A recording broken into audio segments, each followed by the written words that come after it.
Every time you open your mouth and you speak, people unconsciously categorize you into one of these three categories. Are you an awkward communicator? Are you a pretty good communicator? Or are you a natural communicator? Most people believe communication is about words, but that's only a small part of the equation. In reality, people judge you within seconds based on how you sound, how you move, and how you present yourself. This judgment happens instantly, silently, and often without you ever realizing it's happening. And here's the uncomfortable truth. Most people are stuck at the lowest level of communication without even knowing it. Because no one teaches you what you're doing wrong, you continue repeating the same habits every single day.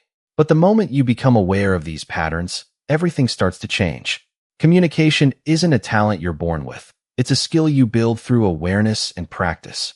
And once you understand the hidden signals you're sending, you gain control over how people perceive you. Because in today's world, the way you communicate doesn't just shape conversations, it shapes your entire life. Most people live their entire lives stuck at the rookie level, completely unaware of the signals they're sending. At this stage, communication feels normal to you, but to others, it feels awkward, confusing, and forgettable. The first mistake rookies make is speaking in a completely flat and lifeless tone without any variation. Every sentence sounds exactly the same, making even interesting ideas feel boring and hard to follow. The second mistake is overusing filler words like and you know in almost every sentence. These small habits instantly signal uncertainty, making you appear less confident and less credible to your audience. The third mistake is awkward or completely absent body language that fails to support the message being delivered. When your body doesn't match your words, people trust what they see more than what they hear. Finally, rookies lack structure, often rambling without direction, forcing listeners to work hard to understand the message. And when communication feels like work, people don't stay, they mentally check out and move on quickly. At this level, you're no longer struggling like a beginner, but you're still far from being truly impactful.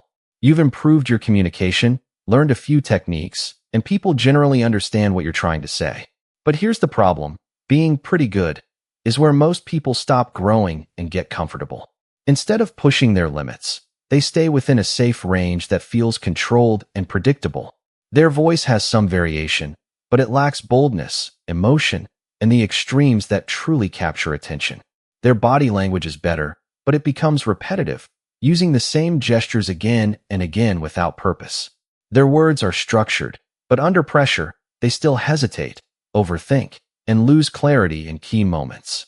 The real reason they stay stuck here isn't lack of skill, it's fear of being judged by others. They avoid taking risks, avoid standing out, and avoid fully expressing themselves to protect their image. And that's the trap, because growth only happens when you step outside comfort and embrace discomfort fully. At the highest level, communication stops being something you think about and becomes something you naturally embody every day. Top communicators don't just speak clearly. They create emotion, energy, and connection every time they open their mouth.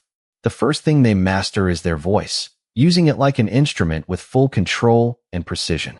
They vary their speed, volume, and tone effortlessly, knowing exactly when to slow down or build intensity. They understand that silence can be just as powerful as words when used intentionally at the right moment. Next, their body language is fully aligned, with every gesture, movement, and expression reinforcing the message. Their face tells the same story as their voice, creating emotional consistency that people instantly connect with deeply. But what truly separates them is how they use stories, analogies, and examples to make ideas unforgettable. Instead of just giving information, they create experiences that people can feel, remember, and share with others. And this is what makes them powerful, because when people feel something, they don't just listen, they believe.